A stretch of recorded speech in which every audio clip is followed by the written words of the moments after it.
Je crois que si on se dit, pour le prestige national, on ne peut plus se permettre les luxes et les côtés des pâtes des poules, on va penser vraiment à l'élevage.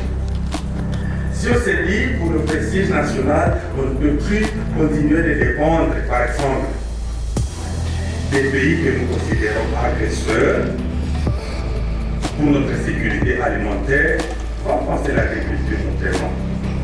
Parce que les pays voisins vont à la RDC le bâton et la carotte. Je vous cogne, le même moment je vous donne à manger. Certains d'entre nous qui ont vécu à Goma, ils le savent. On se dit non, le Rwanda agresse la République démocratique. C'est quand même une situation délicate et bizarre pour le moment. On se dit l'Ouganda soutient la rébellion et au même moment, on se dit que si l'Ouganda ferme la frontière, du coup, à Beni, à Butembo, à Bouni, c'est la catastrophe. On n'aura pas à manger, on n'aura pas de poisson.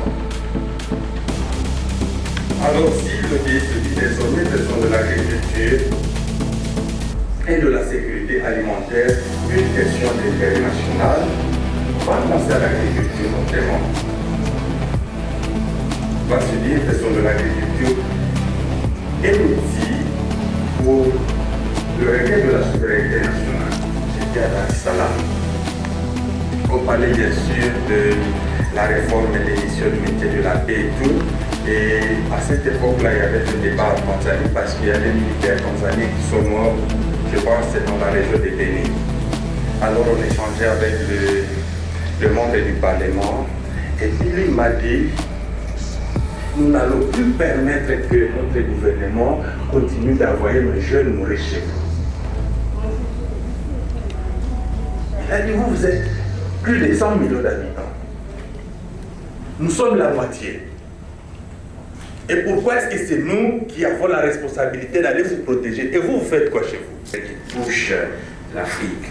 Et nous avons des potentialités. Nous avons renseigné hier que Tolens estime qu'au regard des potentialités de la RDC peut nourrir 2 milliards d'âmes sur la planète. Donc nous avons la possibilité de nourrir toute l'Afrique. Et si on nourrissait toute l'Afrique, c'est toutes les populations de l'Afrique qui doivent soutenir la RDC, parce qu'on doit considérer que la vie de ces populations dépend de la RDC, parce que comme vous le savez, la vie d'un homme dépend de son alimentation. Or, l'alimentation dépend de l'agriculture, c'est que la vie de l'homme dépend de l'agriculture. Voilà, c'est sur ce point-là que nous allons observer la pause café, parce que nous communiquons des heures aussi au service. On a communiqué 11 heures et malheureusement nous sommes 11 heures. C'est nous devons prendre la pause café et quand nous allons rentrer, nous allons vous suggérer de faire passer le 2e panel et le 3e panel et puis nous aurons un moment commun d'échange. Donc si vous avez des préoccupations, vous pouvez les noter. Nous allons faire passer nos intervenants et après nous allons échanger. Après les échanges, nous allons passer au repas. Et au retour, nous allons travailler dans des commissions en tenant compte des objectifs spécifiques de l'atelier en vue d'obtenir des résultats escomptés. Maintenant, nous nous accordons 20 minutes maximum pour prendre le petit café. Bon appétit.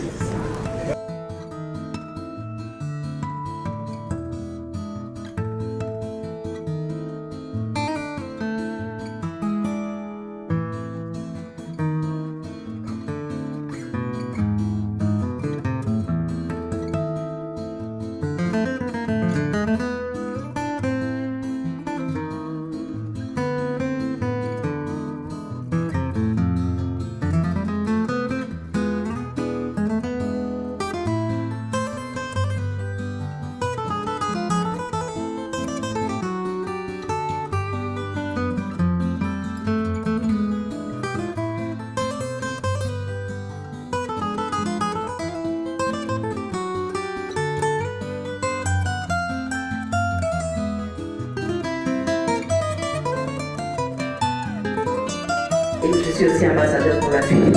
Merci beaucoup. Donc, Excellence, chers participants du service invité, bon après-midi. En tout cas, c'est un plaisir et un honneur pour nous de nous présenter devant vous maintenant pour essayer un peu de parler des femmes et des jeunes. Parce que, comme vous le savez bien, la majorité de la population de la RDC est composée des femmes et des jeunes. Laissez-moi le temps de lire juste une brève introduction et puis une conclusion. Et puis je vais partager avec vous l'expérience du Centre national de vulgarisation agricole. Donc ainsi, je pense que hier, dans la présentation de plusieurs intervenants, ils ont essayé un peu de présenter les défis auxquels font face les agriculteurs en général et en particulier les femmes et les jeunes. Et nous, en tant que Centre national de vulgarisation agricole, nous avons comme mission et rôle d'encadrer et d'accompagner les paysans, principalement des femmes et des jeunes, et aussi les start-up, donc les jeunes entrepreneurs agricoles. Et à travers ces rôles-là, nous sommes un centre de renforcement des capacités, donc un centre de formation. Et avec notre expérience, nous formons d'abord les formateurs. Les formateurs, ce sont les agents du ministère de l'Agriculture, pêche et élevage et développement rural. Donc, leur accompagnement. Nous organisons des formations des formateurs, donc, à ces femmes, à ces jeunes-là, agronomes, étant donné que le rôle majeur que cette catégorie d'encadreurs a joué dans le temps, depuis l'époque coloniale, était crucial.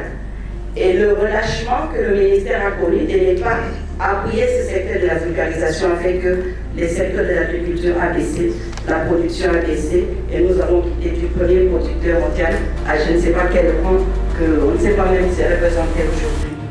C'est ainsi que pour renforcer les systèmes de vulgarisation, pour renforcer la vulgarisation agricole, le ministère a essayé de pousser un peu plus loin la réflexion et dire que non, voilà, nous devons reprendre encore un centre, créer un centre pour le renforcement des capacités de ces acteurs-là qui avaient joué jadis ce rôle et qui ont encore cette mission-là et cette ambition-là encore d'encadrer et d'accompagner les paysans.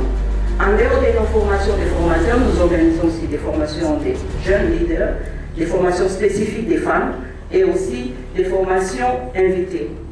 Dans le cadre des formations de femmes, il y a des formations spécifiques avec des thématiques uniquement pour les femmes. Par exemple, je vais donner juste des exemples concrets parce que là, c'est notre expérience et je suis en train de partager avec vous. Par exemple, en 2022, le thème de la Journée internationale de la femme était focalisé sur les nouvelles technologies de la communication et de l'information. Et nous avons pris ce thème-là pour essayer de contextualiser ça et former les femmes et les jeunes cadres du ministère de l'Agriculture pour leur dire comment ils peuvent utiliser ces médias, ces nouvelles technologies de formation et de la communication, comment ces nouvelles technologies de formation peuvent leur accompagner dans le perfectionnement au lieu que ça puisse les détruire comme publier des choses sur TikTok, etc. Ils peuvent utiliser ces outils-là juste pour essayer de se former en ligne, essayer de faire des recherches et produire quand même des services viables à toute la population. Des écoles techniques et sociales, des écoles à caractère agricole, pour leur dire le potentiel que... Parce qu'on sait que l'avenir du Congo dans le secteur de l'agriculture, si on laisse les jeunes en arrière, nous sommes en danger. Et avec ce que nous sommes en train d'observer aujourd'hui, avec l'implication par exemple des Indiens, de nos compatriotes indiens par exemple, des Chinois et autres, dans l'achat des concessions, nous constatons que vraiment c'est un danger. Et ces jeunes-là, une fois qu'ils ne savent pas le potentiel que nous avons, une fois ils ne sont pas sensibilisés d'intégrer les secteurs, c'est encore un danger pour nous. Comment ces jeunes-là peuvent arriver, au lieu de les apprendre à planter les choux, il y a d'autres qui sont intéressés à aller manger du shawarma sans toutefois connaître comment on plante les choux. Et nous disons que c'est déjà un problème.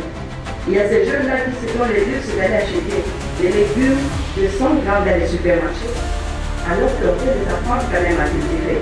Et c'est comme ça que nous visitons notre école, nous les invitons aussi dans notre centre pour venir échanger avec eux et montrer le potentiel que possède notre pays en termes d'espace culturel, des terres arables, du réseau hydrographique, du potentiel et de leur responsabilité, parce qu'on se dit toujours que la jeunesse est l'avenir de demain. Il y a aussi plusieurs formations que nous organisons. Donc il y a des formations diversifiées que nous faisons, par exemple la culture des champignons. On fait par exemple avec les nouvelles technologies, parce que nous c'est d'abord l'innovation. Nous vulgarisons les fruits des recherches. En côté, s'il y a par exemple des semences qui ont été déjà certifiées à notre échelle expérimentale, nous essayons maintenant de les mettre sur terre et pratiquer et savoir leur rendement avant que cela soit remis aux producteurs. En plus de cela, nous faisons aussi d'autres nouvelles technologies, entre autres le mulching. Le mulching, c'est les techniques qui résident à recouvrir le sol pour garder l'humidité et aussi des nutriments et permettre aux plantes de bien pousser. À cela, on ne peut pas seulement utiliser le vinyle plastique, mais on peut utiliser aussi la paille, on peut utiliser aussi le fait des bananiers. Juste, c'est une nouvelle technique que nous n'utilisons pas très souvent, mais qui est vraiment simple, pratique. Parce que nous ne partons pas vraiment de très grandes expériences. Parce que notre mission, c'est d'abord encadrer, accompagner les petits producteurs. Et moi, je pense que c'est une opportunité de ce colloque que moi, je peux appeler la messe de l'agriculture. Parce qu'ici, il y a toutes les parties prenantes, il y a les membres de la société civile, il y a les acteurs politiques, il y a les scientifiques et tout le monde. On se retrouve autour de parler un peu de l'agriculture et de manière beaucoup plus pratique. On ne veut plus des discours, on ne veut plus des publications parce que avec le secrétaire général, il a dit la documentation, il y en a. Mais pratiquement, qu'est-ce que nous faisons? Alors, avec tout cela, il y a aussi des petites techniques comme les techniques de compostage. Il y a aussi, à travers le biogaz, comment on peut essayer un peu d'appuyer le secteur de l'agriculture avec les biomasses pour fertiliser et aussi lutter contre, faire la prévention de l'environnement, etc. Raison pour laquelle, à partir de 2026, nous allons, en province du Kasaï central, avec Excellence Structure, nous allons implanter le premier centre provincial de vulgarisation agricole. Donc nous sommes en train d'aller, et à long terme, le centre, normalement c'est un centre à caractère régional, comme nous sommes en train d'appuyer la région ou alors le continent à travers les COSOC et toutes les activités. C'est un centre d'ici 2030 qui doit recouvrir les pays de l'Afrique centrale et les pays de l'Ouest francophone. Ainsi, je peux chuter juste avec une toute petite conclusion parce que le temps qui nous est accordé, et je ne sais pas, je suis à combien de minutes, mais je sais qu'il y en a encore. On a les capacités techniques, l'entrepreneuriat, la sécurisation foncière, la valorisation et le rôle dans les politiques agricoles nationales. Pour matérialiser la vision du chef de l'État de la revanche du sol sur le sous-sol, nous avons besoin d'une révolution agricole agressive qui doit passer par le Centre national de vulgarisation à travers ces formations de vrais pionniers sur le changement de la mentalité, leur encadrement et leur accompagnement pour qu'ils soient capables de transformer la RDC dans une période de fragilité en vue de contribuer de manière significative à l'amélioration de la gouvernance du secteur agricole. Qui avait bien compris nos positions, et il m'a demandé personnellement de venir participer maintenant à nos formations. Et nous l'avons formé en tant que jeune leader. Il a suivi notre formation théorique et pratique.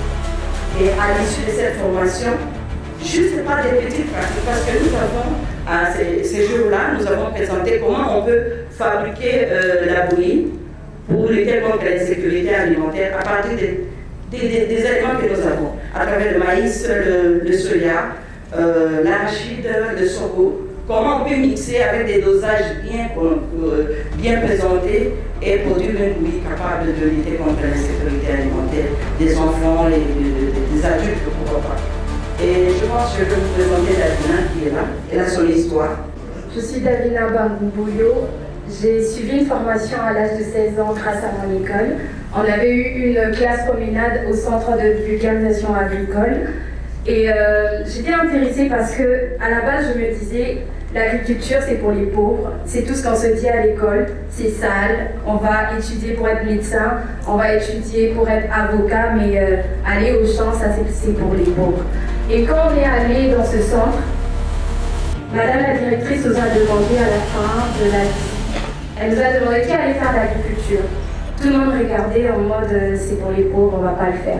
Et je me rappelle dans la salle, nous étions qu'à 3, on a soulevé la main pour dire qu'on était intéressés.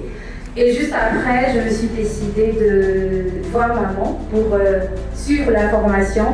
Et on m'a appris beaucoup de choses sur l'élevage de porc, sur la transformation des tomates et évidemment sur la transformation des céréales en blé. Et cette expérience a vraiment été un boost pour moi parce que à la base, vraiment, je me disais que l'agriculture, c'était pas pour nous. Et je vous assure que c'est ce que la jeunesse se dit. Et je me demande pourquoi les jeunes ne sont pas là dans cette salle. Je me demande pourquoi vous en parlez seuls, pourquoi on n'est pas là. On néglige tellement ces secteurs. C'est tellement un secteur où c'est la honte. On te voit avec des bottes, même à l'université. Regardez à quoi elle ressemble, tu viens à la fac avec des bottes. Alors que c'est un secteur intéressant et c'est un secteur qui nourrit le monde entier. Donc j'ai décidé de mettre en pratique cette formation que j'ai suivie. Et depuis, c'est vraiment une très belle expérience pour moi. Je peux m'offrir ce que je veux. Je peux pouvoir contribuer pour mes prêts académiques. Et j'ai besoin de votre soutien. Je vous demande d'acheter ces 2 ans. Mais tout ce que je vous demande encore, c'est de permettre au Centre de vulgarisation agricole d'organiser encore plus de formations. Parce que moi, j'ai participé à cette formation gratuitement.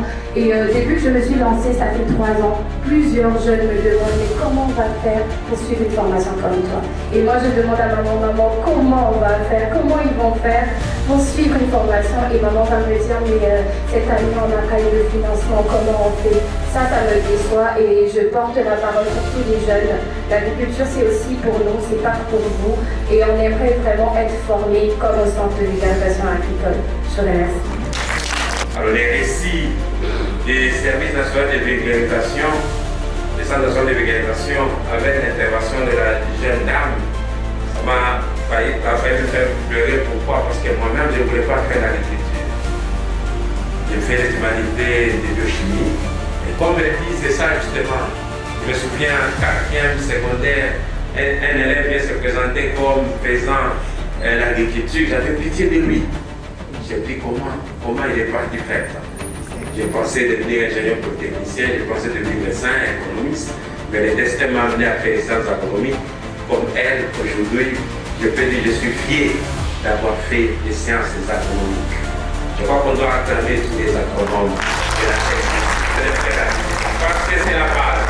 On l'a compris, on ne peut pas développer les pays sans développer son agriculture. Dans l'agriculture, sur la plaine de la Rusizi, cette ville n'est pas des rebelles. Je ne rien. Je suis là abandonné. Il faut une justice pour ces jeunes-là. Il faut une justice pour les agriculteurs. Il faut des tribunaux, peut-être spécifiques aux agriculteurs, parce que c'est eux qui ont porté le poids le plus lourd des massacres au pays.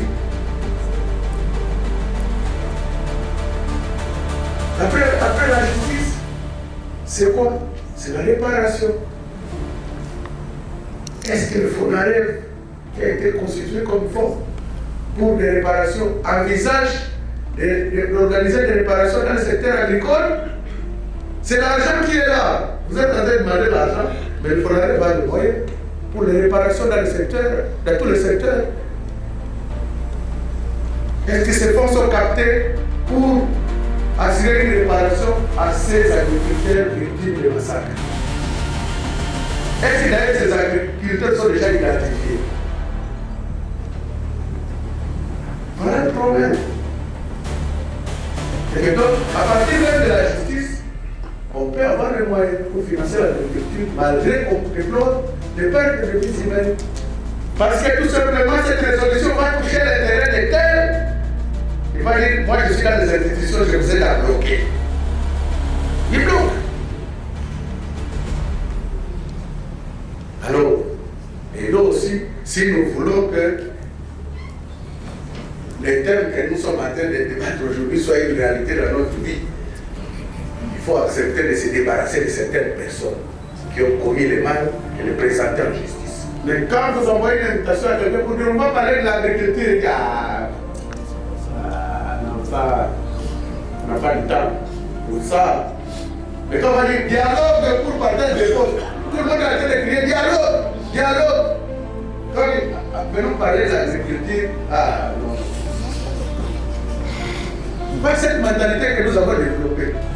Il y a le PNUD aussi qui prépare son plan stratégique pour la cohésion. Il faut amener cette cohésion vers le secteur agricole. C'est la manière seulement d'orienter les fonds, mais les fonds sont là. On les amène dans les histoires inutiles, des réunions, politiciens, tout. Après, on arrive à Kinshasa, un plat de fruits, $25. Et ça, c'est normal.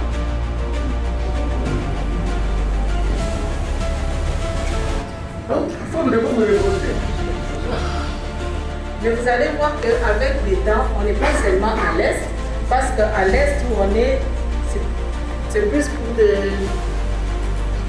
des activités de sauver des vies, mais également maintenant on est en train de migrer, d'avoir un grand paquet qui se développe pour ce qui est des activités de changer les vies. Et dans le cadre de changer les vies, nous avons une l'approche qui nous aide à identifier les zones et les programmes que nous devons mettre en place dans les pays ou dans les zones où nous voulons aller.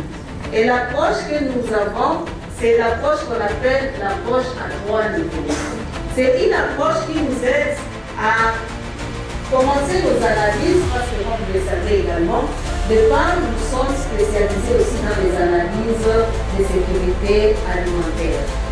Cette approche-là nous aide, par exemple, quand on arrive en RDC, il y a presque une année, nous avons eu à mener cette approche. Et l'approche s'appelle l'approche à 3 niveaux. On a commencé par l'analyse intégrée du contexte. Cette analyse intégrée du contexte nous permet de savoir sur la RDC, connaissant la situation historique de la RDC en termes de choc et de vulnérabilité, quelles seraient les zones les plus propices de recevoir les différents types d'activités que les femmes mettent en place. Et cette analyse nous a permis de cartographier la République démocratique du Congo et de savoir pour quelle zone c'est les programmes, par exemple sur d'urgence, qui est le plus adapté, ou bien c'est les programmes d'aide à la nutrition ou d'aide à tout ce qui est résilience, qui est le plus privilégié. Et après avoir fait cette analyse au niveau national, et avant que je l'oublie, cette analyse, on ne l'a fait pas seul, on l'a fait avec plusieurs parties prenantes. Parce que vous comprendrez avec moi que pour que la communauté ou les individus puissent être résilients, ils ont besoin d'un appui multisectoriel. La production, juste après la récolte, pour minimiser les pertes post-récolte. Et dans ces volets, nous mettons en place la construction des infrastructures, ça peut être les entrepôts, ça peut être le marché, mais également nous accompagnons les petits producteurs sur tout ce qui est accès au marché. Parce que la gestion de pertes post-récolte, c'est pour améliorer aussi la qualité des denrées, pour que quand ils vont sur le marché, qu'ils puissent vendre à un prix un peu plus compétitif. Donc il y a ces volets-là, et pour mieux asseoir cette vente, parce que ce que nous encourageons aux petits producteurs, c'est de se mettre en coopérative, se mettre en association. Nous accompagnons la structuration, nous travaillons généralement avec le développement rural pour pouvoir accompagner ces petits producteurs à se mettre en association, en coopérative. Et nous sommes en train de faire un travail avec la SNCOP pour pouvoir vraiment asseoir la gestion des coopératives. Moi, je me nomme Dr Jean-Papi Mabouni. Je vis sur Djabir A1. Des recherches qu'on est en train de faire, c'est chercher à faire sortir le pays. Ce qu'on a comme difficulté, c'est l'agriculture qui nous donne la longévité.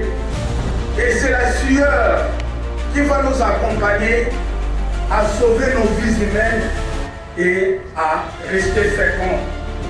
Dans la boîte comme ça là, en Asie, ils sont dans des recherches et voilà pourquoi ils ont y atteindre le produit fantastique. C'est le bonbon qui va nous faire chanter.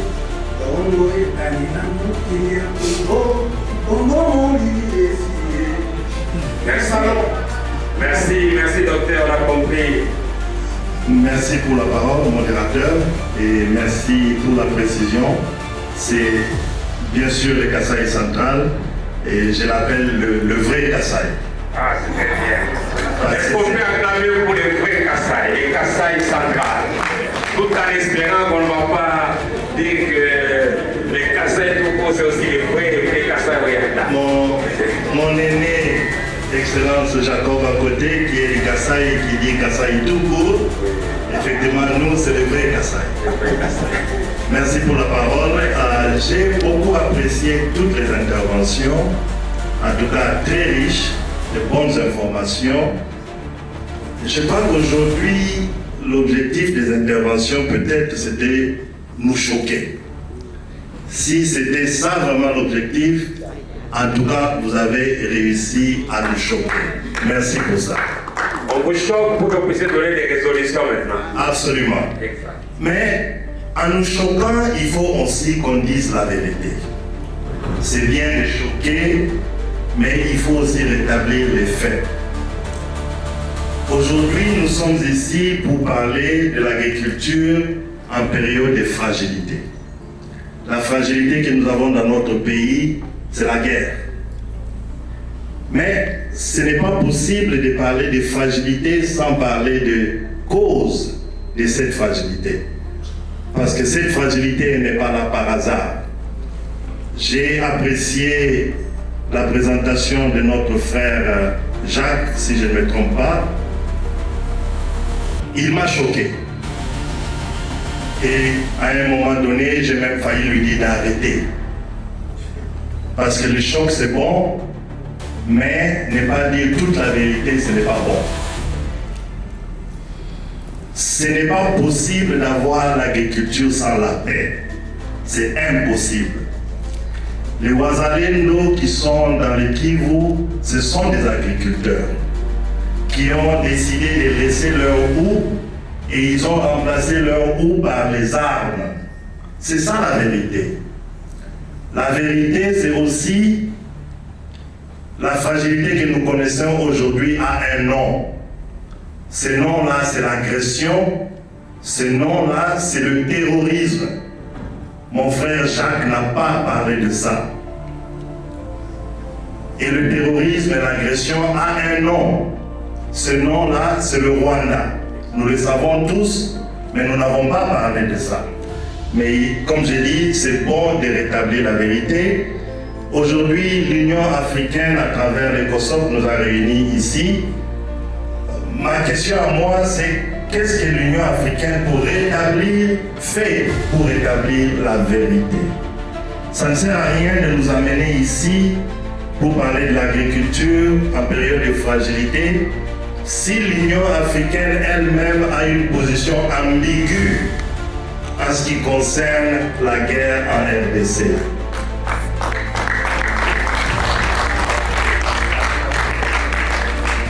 Mais ce que vous n'avez pas dit, c'est que l'Éthiopie et la RDC ont des réalités totalement différentes. En Éthiopie, c'est un conflit purement interne entre les Éthiopiens. Notre État à nous, c'est purement une agression. C'est le terrorisme. Ce n'est pas la même chose. Si vous allez dans les Kivu, malgré les conflits, malgré l'instabilité, les agriculteurs essayent quand même de produire. Nous avons une population brave, nous avons une population très courageuse. Malgré les cadavres, il y en a qui se retrouvent dans leurs champs et qui continuent à travailler. Je parle plus, je m'adresse plus à Madame Michel.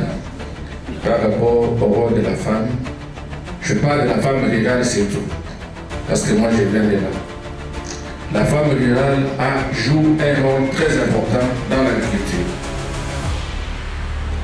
En ce qui concerne, pour semer, c'est la femme. Pour récolter, c'est la femme. Pour transporter, c'est la femme. La femme a fait tout dans l'agriculture. Aider au début, en amont, tout comme en aval. Mais elle souffre. Donc le matin, avant d'aller au champ, il faut manger. C'est la femme qui prend encore son bassin, qui met sur la tête, qui va puiser de l'eau.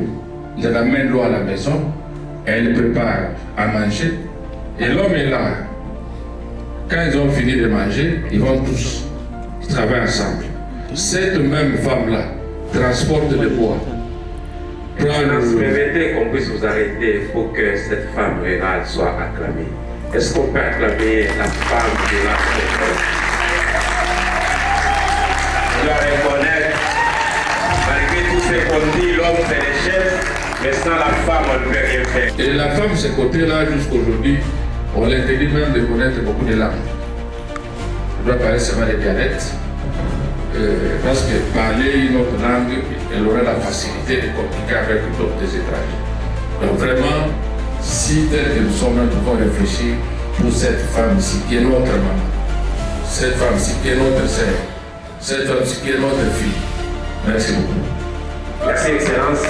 Les commentaires que je peux faire, c'est rendre les milieux ruraux viables. Merci de m'avoir accordé la parole. Moi, c'est Madame Espérance. Je voulais seulement ajouter quelque chose, c'est pas une question, c'est ajouter à ce que notre ami Jacques a dit. Parce que moi, né et grandi à Goma, il y a quelque part où je n'ai pas été d'accord quand il parlait qu'on dépend directement du Rwanda. Et là, je me suis maintenant posé la question, pour le moment, pourquoi on dépend du Rwanda? C'est parce que, effectivement, c'est que notre ami a dit, il y a la guerre, les routes, les paysans sont devenus un peu dispersés. Et là, on n'est pas directement du Rwanda. Mais ce n'est pas à dire que si on ferme les frontières, à Goma, on va mourir des femmes. Nous avons pas mal de choses, par exemple, le Rwanda, c'est pour les légumes, les fruits, mais maintenant, ce que je voulais ajouter est que pour améliorer aussi de notre côté, peut-être il y a les routes des desserts agricoles. C'est l'élément dont je n'ai pas entendu parler dans son exposé. Par exemple, à Walikale, nous avons beaucoup de cacao. Mais apparemment, les gens savent que c'est au Grand Nord, là où il y a le cacao. Et pourtant, à Walikale, il y a beaucoup de cacao, mais il n'y a pas de route. Et donc, ça revient aussi dans ce que nous allons faire, comme une feuille de route ou quoi que ce soit, d'ajouter aussi, on doit améliorer les routes. Merci. On est ici, Son Excellence Madame la Ministre provinciale de l'Agriculture, province du Kasaï oriental. Merci beaucoup pour la parole. Je m'appelle Chantal. Ma question s'adresse d'abord à M. Jacques, que je félicite beaucoup pour son exposé, mais il y a des choses qu'on n'a pas bien compris. Je m'en vais directement à la conclusion. M. Jacques nous dit, pour lui, il faut faire de la politique de la sécurité alimentaire, de l'agriculture au centre de la politique étrangère. Qu'est-ce que je vais comprendre par là? J'ose comprendre que sans la politique étrangère, la politique de notre pays ne peut jamais avancer. Or on est en train de révolutionner les choses vers un développement durable pour la RDC. C'est pourquoi moi je pense que la vraie politique de la RDC doit être d'abord reposée sur les potentialités, les atouts de la RDC. Parce que la politique qu'on va peut-être penser améliorer notre politique là, c'est une politique sur base de ses besoins, sur base de ses réalités qu'on sort. C'est là où je n'ai pas compris pour dire que je ne suis pas d'accord. Et je vais maintenant poser ma question. Par rapport à ce que nous avons comme potentialité, comme atout, comme politique, je profite de cette occasion pour aussi remercier notre militaire. Parce que c'est la toute première fois que nous avons la politique agricole en toutes les langues locales. Ça, vraiment, notre Je vous remercie pour qu'on puisse acclamer Son Excellence, Monsieur le ministre d'État, chargé de l'agriculture et de la sécurité alimentaire. Pour admirer une politique étrangère. Et aussi à maman Lucienne. Ça, j'ai aussi beaucoup félicité l'exposé. Mais je veux un peu vous proposer une chose. Vous savez, Kinshasa n'est pas la RDC. Quand on parle de la RDC, on voit les provinces. Si vous avez une innovation, une bonne pratique au niveau national, parce que SNV c'est dans toutes les provinces, pourquoi vous ne pouvez pas penser, parce que dire que installer les centres dans toutes les provinces, tu vas directement répondre que non, on n'a pas de moyens. Mais faire venir les différents acteurs de SNV au niveau de Kinshasa, qui est notre capitale, pour voir cette nouvelle pratique, pour aller répliquer dans les provinces. Est-ce que c'est pas possible? Parce que SNV, c'est une structure bien structurée et bien organisée en toute la République du Congo. Vous trouverez peut-être dans des provinces que vous avez ici comme bonne pratique qui ne sont pas connues. Est-ce que vous vous occupez seulement de Kinshasa parce que vous restez à Kinshasa ou bien vous êtes service national de vulgarisation pour la République démocratique du Congo? C'est ça ma préoccupation. On n'est pas ici pour aller voir les choses, mais on est ici pour échanger d'expériences en vue de voir comment implanter aussi ces mêmes bonnes pratiques dans nos provinces respectives comme le Kasaï oriental. Au jour d'aujourd'hui, parce que moi je ne peux pas venir vous demander d'aller voir ailleurs, mais moi je veux que cette bonne expérience soit directement dupliquée dans ma province. Par rapport à ça, parce que vous n'êtes pas pour la RDC, vous n'êtes pas pour Kinshasa. Qu'est-ce que vous pouvez me dire pour m'apaiser? Je vous remercie. Et qu'est-ce que nous devons faire pour que l'agriculture puisse se constituer, comme il a dit, nous sommes solution à des éléments d'ordre naturel, mais nous devons être solution par rapport à l'agriculture telle que nous produisons. Alors, j'ai une idée à donner par rapport à cela. Le temps que la guerre est au nord Kivu, au sud Kivu et à Ituri, vous vous dites, est-ce que nous devons croiser les bras à Kananga? Est-ce que nous devons croiser le bras à Nandajika? Est-ce que nous devons croiser le bras à Gemina? La réponse est non. Effectivement, le travail est en train d'avoir lieu. Vous voyez aujourd'hui, le ministre est en train de faire le tour du pays. Effectivement, il ne s'est pas arrivé à Goma. Il est même un élu de Goma. Mais le travail qui se fait aujourd'hui, ça montre que le travail que le ministre fait aujourd'hui montre que il est question qu'on ne réfléchisse pas dire comme c'est la guerre, nous devons dormir sur nos lauriers. Congo est allé au Makassi. Biloko nyonso ezawa, mbongo ezali, babele ezali, ba ressources ezali, na bamio nyonso tolandaka bazo détourner, donc mbongo ezawa. Alors, moi je amène à notre maman à la gestion de la décentralisation. Je suis princesse, je vis dans le village, dans une entité territoriale décentralisée, chez Ferika Poda. Donc moi-même, je m'occupe du suivi, de regarder tout ce qui se passe, de la planification de notre NTD. Aujourd'hui, au niveau des communautés locales, nous disposons de plans de développement local. Et ces plans de développement local, deux fois, sans même passer à côté, présentement, il y a l'équipe au moins de 73 personnes qui sont en train de réfléchir chez nous au village pendant 12 jours. Mais je vous informe que votre service est absent.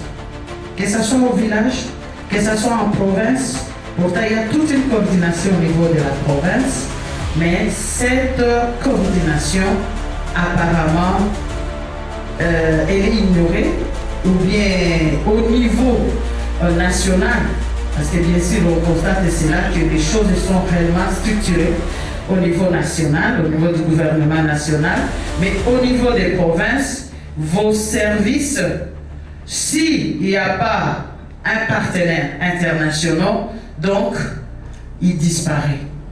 Il faut seulement un partenaire qui va amener les gilets, les casquettes pour une semaine, un mois, un projet de 3 mois, 4 mois, 6 mois. Quand les partenaires partent, c'est terminé. Les services de l'État ne peuvent pas continuer à vivre ici. Les moyens sont au niveau local. On vient de vous parler ici, grâce à la révision du code minier, qu'aujourd'hui nous disposons des fonds pour booster le développement au niveau local.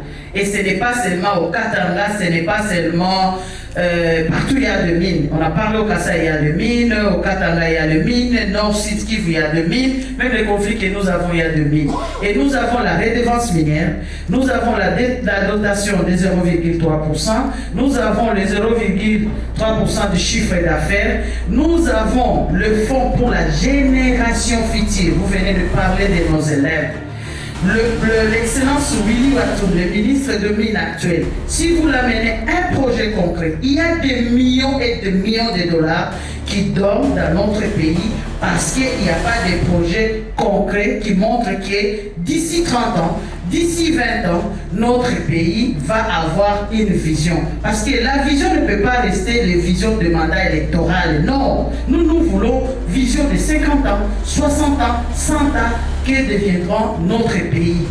Madame, l'argent est disponible. Ne le cherche même pas ailleurs. L'argent est disponible. Allez au ministère des Affaires sociales. Ils gèrent l'argent de 0,3% du chiffre d'affaires. Entrez sur le site de ITA, vous verrez c'est combien de millions de dollars. Et nous, au niveau local, au village même, là où je vous parle, au village, moi je suis villageoise. Et je suis fière. Mes racines, c'est le rural. Il y a d'autres choses qu'aujourd'hui, on ne dépend pas du partenaire extérieur. Merci au président Trump. On a coupé l'USAID ici. On a vu comment les gens ont pleuré. Nous devons changer. L'argent est là et nous avons la gestion de la décentralisation. Donc, madame, nous sollicitons votre technicité, votre programme. Arrivez à la base, parce qu'il y a d'autres missionnaires qui arrivent là-bas et forment les gens et ils trouvent l'argent. Donc notre secteur agricole, ne restez pas seulement à côté. N'attendez pas seulement FAO, NUD, PAM, USAID, Conso. Nous sommes des contribuables aussi là-bas. Il ne faut pas attendre que l'argent nous retourne. Non, il y a de l'argent au niveau local. Donc amenez les idées que vous avez. Amenez même ça aux deux ministères là que je viens de vous citer. Parce que là-bas, il y a de l'argent et on veut des projets bancables qui vont définir la vision de notre pays. Car l'argent des fonds de la génération future est là, le fonds de réparation, il y a les 10%, 11% des fonds de FONAREV qui aujourd'hui, les gens sont en train de se payer un DG qui se paye même 25 000 $ le mois. Bon, donc l'argent est là, madame. Il ne faut pas attendre les financements. C'était juste pour rappeler que l'argent n'est pas là, l'argent est sur place. Merci. Mon propos s'adresse toujours à Jacques. Je dois vraiment le féliciter d'abord pour vraiment son exposé qui nous a donné un cours magistral sur la sécurité alimentaire et la diplomatie. C'est vraiment important ce que vous avez dit. Parce que lorsqu'on dit que lorsque le Congo se développera, tout à fait se développera, ce ne sera pas le développement technologique, ça sera, je crois, le développement de l'agriculture. Quand nous serons capables de nourrir tous les pays voisins, c'est alors qu'on dira que le Congo se développe et se réveille. Merci. Mais j'ai des observations à faire à notre frère Jacques. Lorsqu'il a parlé de la politique de la carotte et du bateau qui utilise nos agresseurs, je vais vous dire que justement, ce qu'ils font là, ce bateau-là, il le faut expressément pour pouvoir déstabiliser notre pays, pour que les paysans ne puissent plus cultiver. À Massis, Yabé, il y a tout ça. On n'a pas besoin de la nourriture qui vient de l'Ouganda ou du Rwanda, vous le savez très bien. Donc, ils font fuir tous les villageois dans leur village et puis ils les amènent dans des cas à Goma. Et ensuite, maintenant, ils ouvrent les frontières pour nous vendre leurs produits.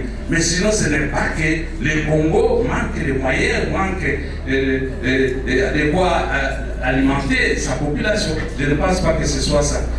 La deuxième chose dont je vous ai entendu parler, il y a un compatriote qui vous a dit qu'il faut faire le lobbying là où vous avez été au Kenya. On vous a fait la remarque que pourquoi les Kenyans devraient venir mourir pour les Congolais. Mais les jeunes Congolais ne refusent pas de mourir pour leur pays. Non, il y a des des gens ici qui sont décidés à mourir pour leur pays. Souvenez-vous à l'époque du musée, quand on a attaqué déjà Goma, il a appelé les jeunes et le stade était plein. Les gens étaient disposés à aller mourir. Mais quelques temps après, qu'est-ce qu'on a connu? Dans les centres d'instruction, ils n'étaient pas nourris, ils n'avaient pas de soins de santé parce que les fonds étaient détournés par les encadreurs. Donc on a un problème. Même le président de la République, Félix Tshisekedi, lorsqu'il a fait encore l'appel aux jeunes, dans toutes les provinces, les jeunes se sont mobilisés, prêts à aller mourir. Mais une fois de plus, ce sont les encadreurs militaires, nos officiers, qui détournent les fonds de ménage et détournent tout ce qu'il y a. Donc c'est ça le problème. Nous les Congolais, nous avons toute la force. Bonjour. Thank you so much, moderator. Merci, You are welcome. modérateur. Unfortunately, that's how far I can go with my French. C'est le petit français que j'ai. C'est tout ce que je sais en français. I've got two contributions to make. J'ai deux contributions à apporter. My name is Talifani Mon nom Chipomoni. c'est Ali. Talifani Chitwa Mulomoni. I am from South Africa. Je suis de l'Afrique du Sud.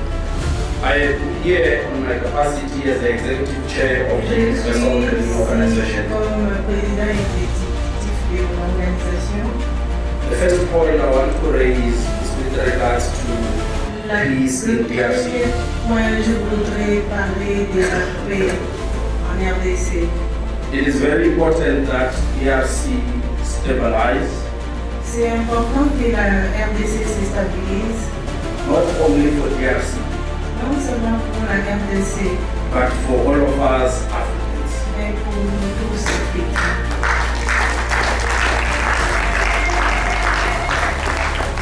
As South Africa, we stand in solidarity with DRC.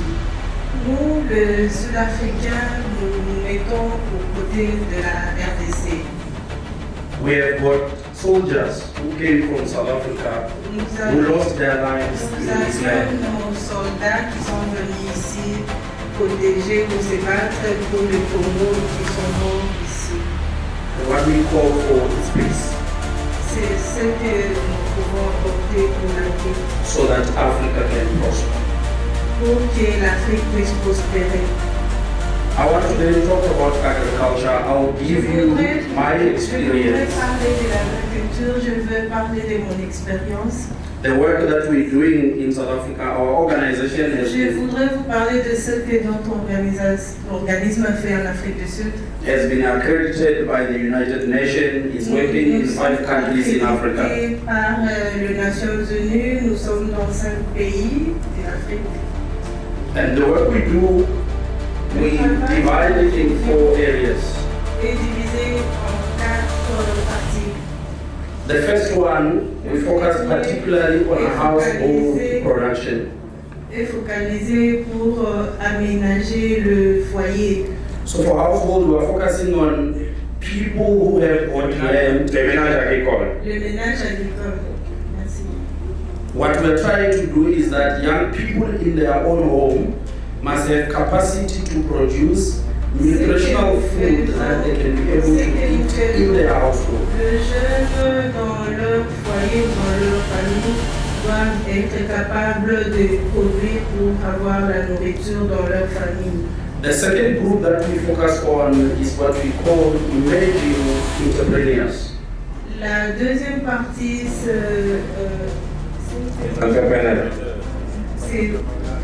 concerne les entrepreneurs. These are people who have got land which is less than 1 hectare, who are getting into the market for the first Qui time. ont de terre, qui ont au moins 1 hectare, qui possèdent au moins 1 hectare de terrain.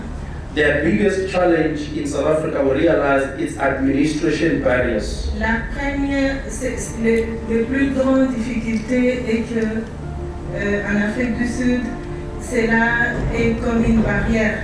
So what you need Comme une to barrière administrative. so what you need to do for them is to ensure that in terms of their land ownership, in terms of all compliance in the country, they get strong support so that they can be able to focus in starting their business in agricultural Nous space. assurons pour qu'ils soient en possession, pour qu'ils soient en mesure d'avoir ces terrains. Nous nous assurons administrativement pour qu'ils soient bien. The third group is what we call the middle stage Ce que nous appelons entrepreneurs. les entrepreneurs. These are young people or people who have established their administrative programs. It means they know the issue of land ownership, they have got all the compliance that are there in the country, but their biggest challenge is to access market. Le troisième groupe, c'est l'encadrement des entrepreneurs qui ont déjà tout ça et qui sont dans le stage d'accès dans la commercialisation. So you need to ensure that they dominate the local retail stores. So you need to ensure that the middle farmers are the ones who are selling in the middle or in the local retail stores in the country. Nous assurons que ces PME ou ces small de survie puissent s'agrandir. Ceux qui font le business de survie puissent s'agrandir dans le marché local. The last group, the large scale farmers. Le dernier groupe, c'est le fermier. Les grands fermiers. Les grands fermiers. So their biggest challenge Leur grande difficulté, is scaling up their business, but also exportation. c'est l'exportation. Oui, c'est ça. Le passage à l'échelle du don And that's where the other countries in Africa comes in, because these large farmers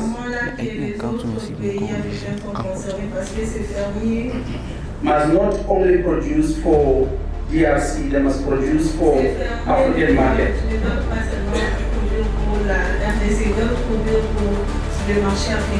And the biggest challenge that we have dealt with in South Africa is security. La sécurité. Because if they are producing in large scale and their produce gets to be disturbed, they face massive loss. So government must have guarantee. Le gouvernement doit garantir leur. Government must have guarantee to large-scale farmers so that if they lose their produce, the government can be able to subsidize that so that they continue to fund to feed the world. Le gouvernement doit garantir leur sécurité ou leur approvisionnement pour qu'ils soient en mesure de nourrir le monde. So in closing, I want to commend the work that has been done to bring this policy conference together. Je voudrais appeler ce que nous avons décidé ici. But the challenge I've had is that I'm listening to people here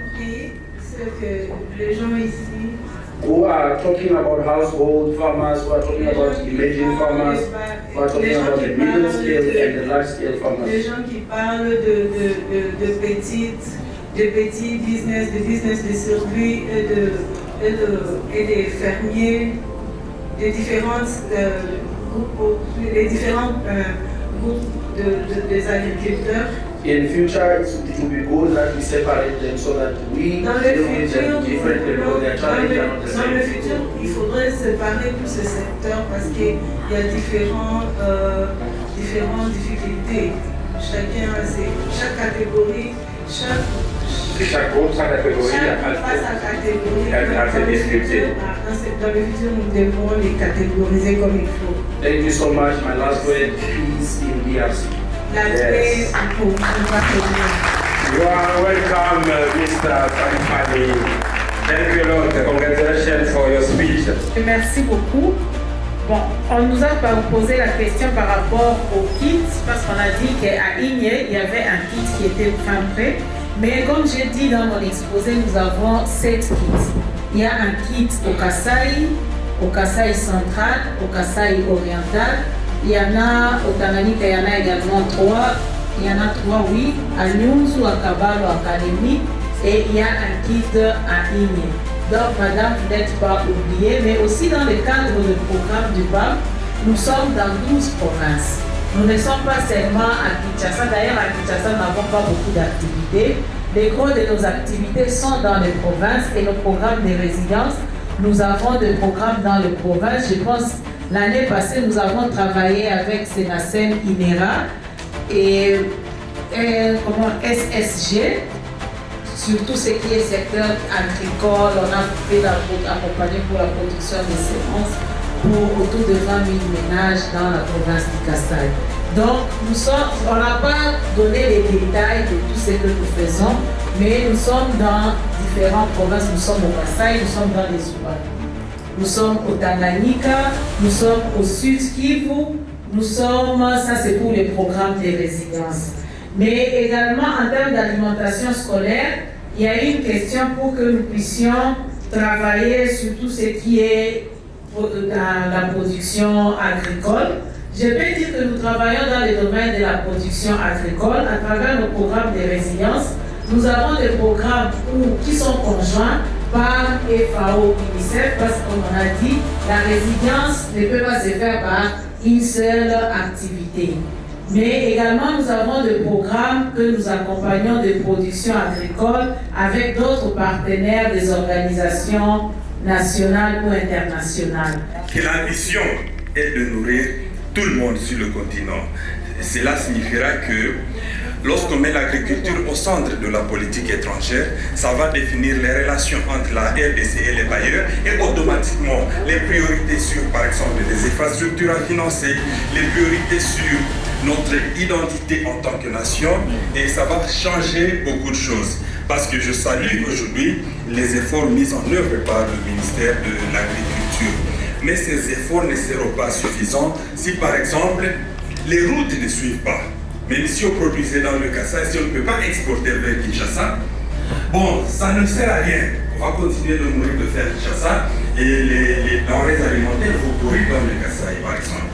Mais si on se dit désormais, on fait de l'agriculture une priorité nationale. Du coup, on va instruire les autres ministères, travaux publics, on doit faire de la construction des routes, les routes internes, une priorité parce que nous savons que les infrastructures que nous avons hérité la cartographie des infrastructures de la colonisation. Et la priorité de la colonisation, c'était l'exportation des ressources naturelles minières. Du coup, toutes les routes vont vers l'extérieur. Nous savons que c'est beaucoup plus facile de quitter le Bumbashi jusqu'en Afrique du Sud et c'est difficile de quitter le Bumbashi pour Bujimaï. Mais si on définit la politique agricole, on met la politique au centre, ça va changer la politique des infrastructures, ça va changer la politique sociale, ça va changer beaucoup de choses. Et les efforts du gouvernement seront complémentaires.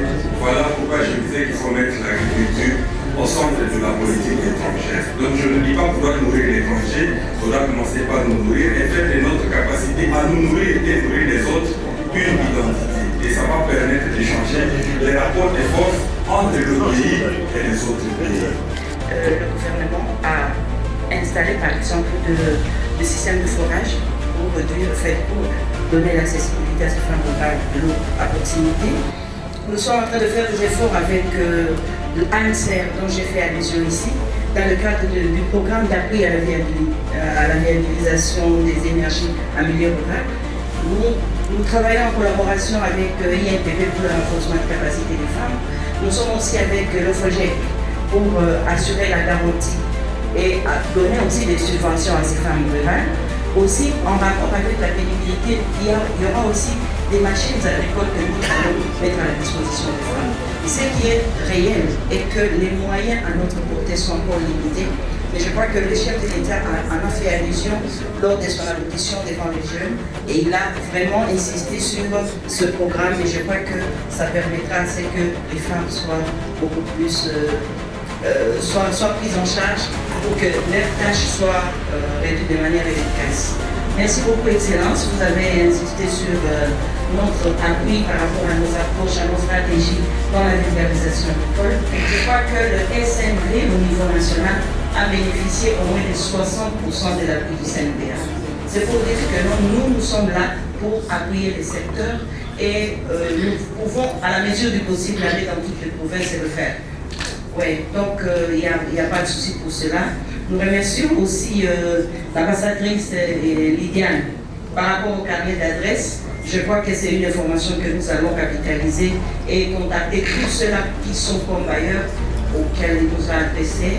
Nous disons merci beaucoup au conseiller Roger par rapport à votre intervention et nous sommes convaincus que votre voix sera écoutée par le MINETA ainsi que les décideurs au niveau du secteur pour que nous soyons renforcés en capacité financière afin de mener à bien nos activités. À cela, je dis merci beaucoup à tout le monde et voilà, merci. Rendre la justice à ces agriculteurs qui ont été tués ou fauchés par les conflits armés en RDC, mais aussi mettre en place des mécanismes pour protéger le peu d'agriculteurs qui sont au pays. Et le protéger, c'est passé par quoi? Je vis dans le secteur environnemental, il y a déjà une résolution des Nations Unies, au niveau mondial, qui interdit de s'attaquer aux rangers, ce qu'on appelle les éco-gardes. Même en ce moment, ils sont au Nord Kivu, là où les M23 existent, ils sont en train de travailler. Donc même pendant la guerre, les activités de conservation ne s'arrêtent pas. Mais pourquoi les activités de l'agriculture doivent s'arrêter? Ne pouvons-nous pas imaginer aussi comment convaincre le monde entier à obtenir une résolution en faveur des agriculteurs pour qu'en temps de guerre, ils soient aussi protégés, qu'ils continuent avec leurs activités? On ne peut pas protéger les animaux et oublier de protéger ceux qui nourrissent le monde. C'est ça. Merci beaucoup.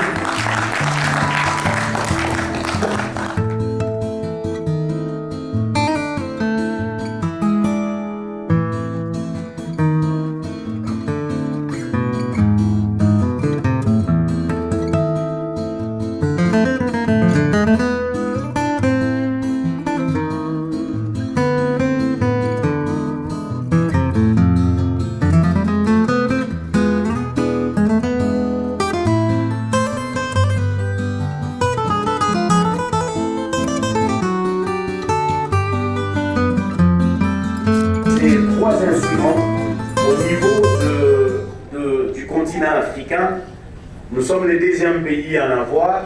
Le premier, c'est la Côte d'Ivoire, donc reconnu officiellement au niveau de l'Organisation internationale du travail, l'OIT.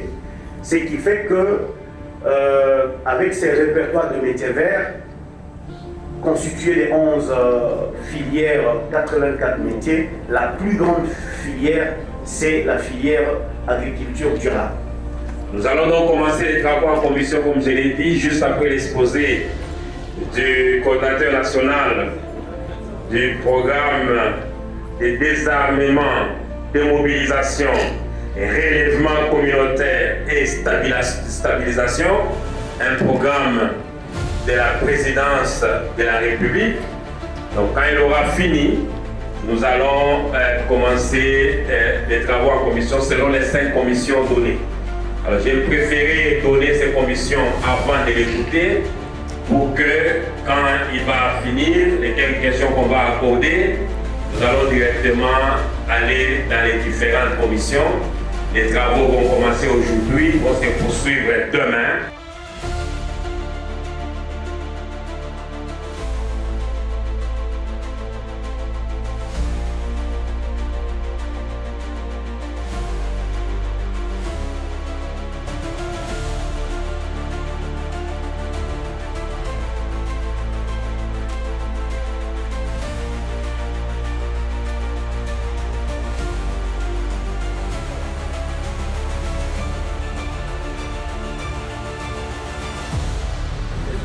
Vous verrez qu'on a l'habitude de dire que le ventre affamé n'a pas, n'est-ce pas? Et donc cela fait que le PDDRCS dans sa conception est basé sur la nécessité d'une approche intégrée qui va lier à la sécurité, le développement et la cohésion sociale.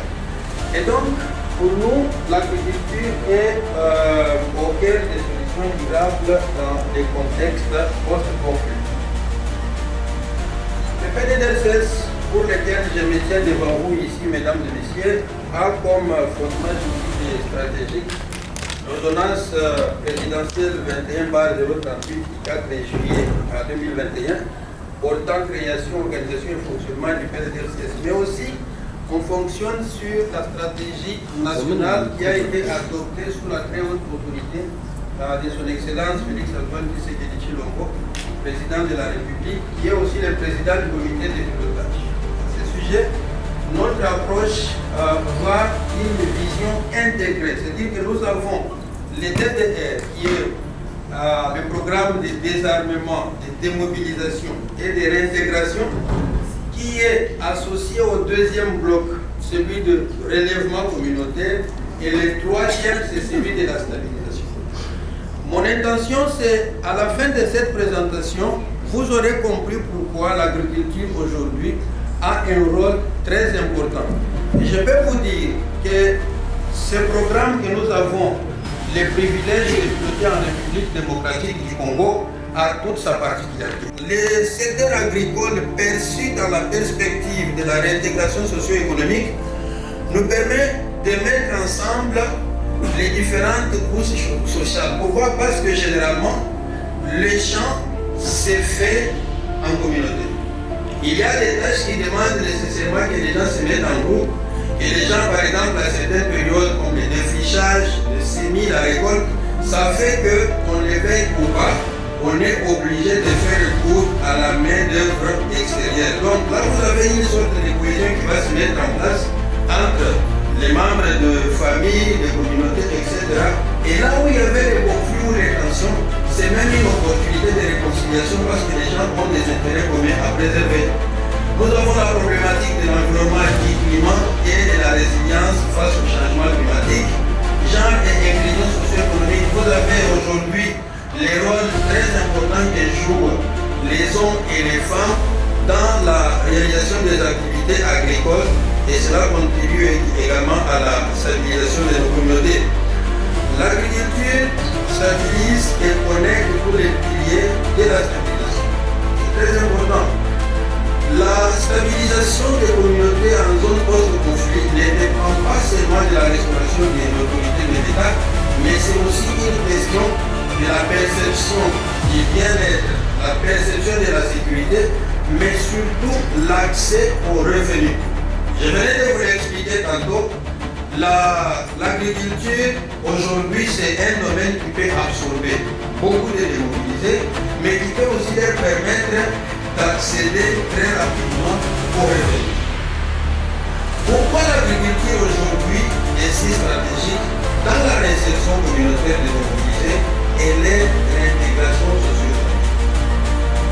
Je vous ai dit que je veux escamoter un certain nombre de considérations, notamment l'explication de certains concepts. Je voudrais me permettre quand même d'établir la différence entre la réinsertion et la réintégration. La réinsertion, c'est cette assistance transitoire que l'on donne aux démobilisés d'effectuer la transition, les changements entre la vie militaire ou des groupes armés vers la vie, vers la vie civile. L'agriculture stabilise si elle est accompagnée. Et ce constat que je fais, cette leçon que je tire de la RCA, elle est également valable ici dans notre pays. Parce que même pendant le conflit, on a faim, on mange et on a besoin d'avoir une nouvelle identité, une nouvelle perception que nous pouvons créer, que nous pouvons former à travers l'agriculture. Je vais vous parler maintenant de l'attractivité du secteur agricole. Je sais qu'à un moment donné, on a des soucis, on a des problèmes. Les gens aimeraient bien, surtout nos parents, nous qui venons de quelque part. C'est toujours bien de dire, non, voilà, il a terminé l'université, il travaille dans tel ministère, il est ceci, il est cela. Mais si quelqu'un qui a terminé l'université, on dit qu'il est devenu agriculteur, on va dire quoi? Il faut l'amener chez le pasteur, non? On va dire quoi? Il a échoué, combat la famille. Il faut aller faire des livrages pour, on va délivrer, on va couper les limites parce que lui, on l'a ramené au village. Pourtant, c'est le contraire, non? Le problème, c'est que le Congolais a été formaté pour travailler au bureau. Et nous mettons toujours en tête que celui qui est en ville, il a réussi. Même si ici, là, bon, à ville aussi, il y a quand même un peu de confort, beaucoup de vestes, il y a un peu d'électricité, il y a ceci, il y a cela. Mais on peut vivre en ville avec peut-être $100 le mois, que l'on gagne difficilement. Mais mon frère qui est, je ne sais pas, à Béni, avec 15 hectares de cacao, il va brasser millions de dollars comme ça. Ça veut dire des choses. Ça nous amène à parler de l'attractivité du secteur agricole. Pourquoi ce secteur-là n'attire pas les gens? Pourquoi il n'intéresse pas les gens? Voyez-vous? C'est parce que on n'a pas mis en place l'entrepreneuriat et la transformation locale. Donc, les gens produisent des histoires. Parfois, il n'y a pas d'échelle de valeur rurale. Il y a des terrains que nous n'avons pas irrigués, l'élevage, la pêche, l'aquaculture, tout ça là, c'est des opportunités que nous ne savons pas exploiter. Donc, toutes les terres ancestrales ou coutumières sont vendues. Qui a vendu? Palabre va commencer par là. Il faut aussi capitaliser et diffuser les expériences réussies. J'ai quelques messages pour terminer cette causerie que j'ai eu le privilège d'avoir avec vous. Premièrement, l'agriculture donne la magie. Vrai ou faux? On est d'accord, hein? Deuxième message, l'agriculture emploie. C'est vrai ou c'est faux? Vous êtes d'accord? Il faut aussi leur donner un peu de travail. L'agriculture réconcilie. Est-ce que l'agriculture peut mettre les gens ensemble? On est d'accord? L'agriculture stabilise. Vrai? Ouais. Parce que même en période de fragilité, investir dans l'agriculture, c'est investir dans la paix durable. Je vous remercie.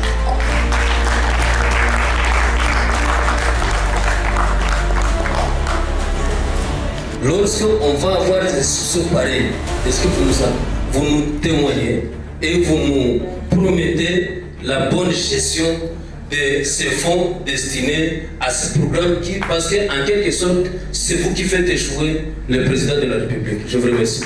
Et j'apprécie énormément votre expérience, mais aussi votre enthousiasme et votre disponibilité à pouvoir collaborer. Moi, en venant ici, j'étais dans une autre vie.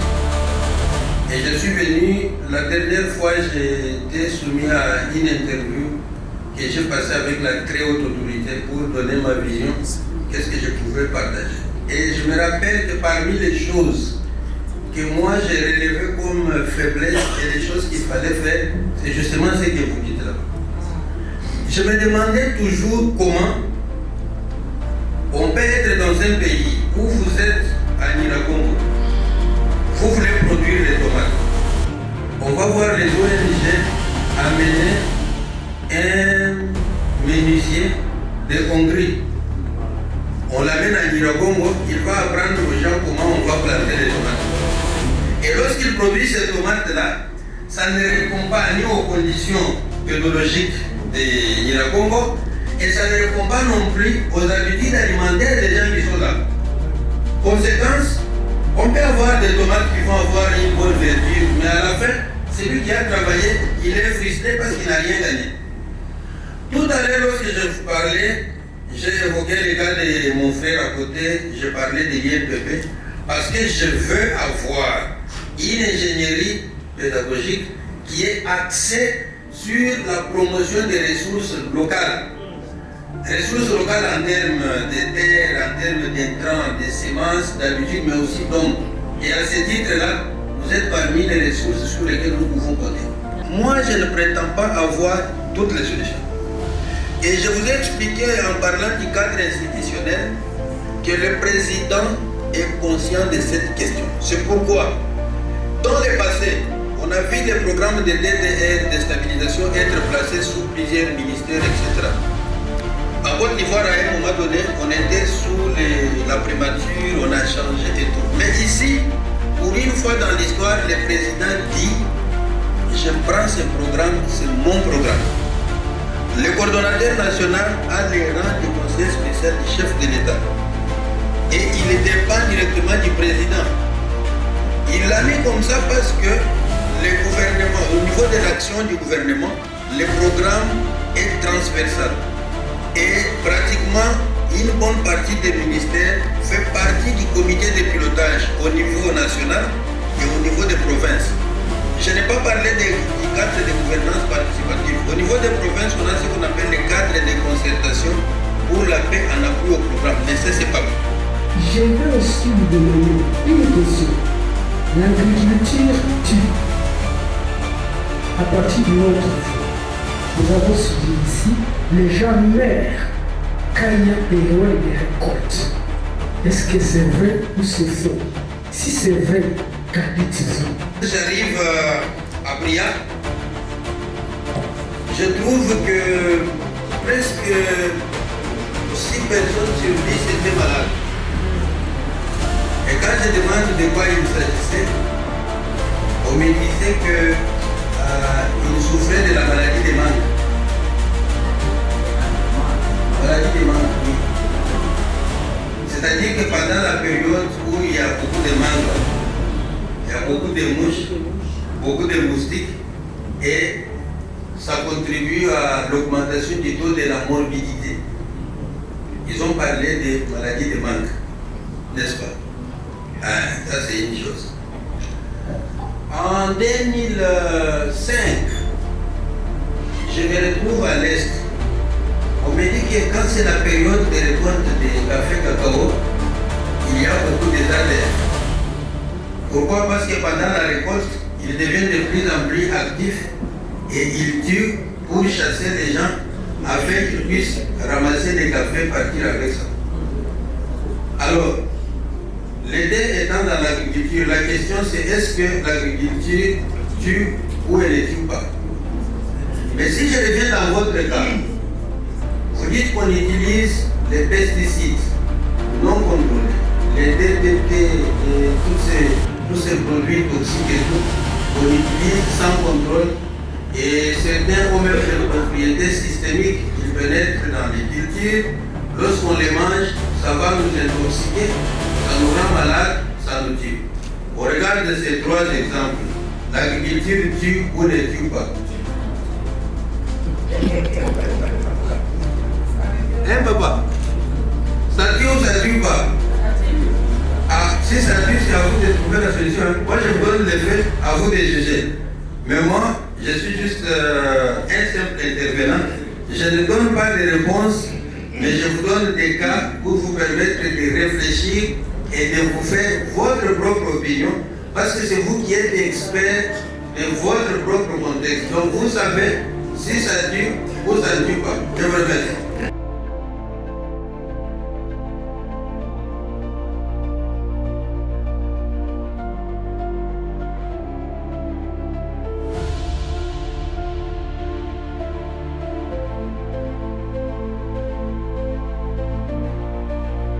Première commission, c'est identifier les principales contraintes à la gouvernance du secteur agricole en milieu ruraux, en Afrique en général, en RDC en particulier, et proposer des pistes de solutions. Nous sommes ici avec son Excellence. Donc, première commission, vous allez remettre votre papier ici, au niveau de son Excellence le ministre provincial de l'agriculture de la province du Kassai.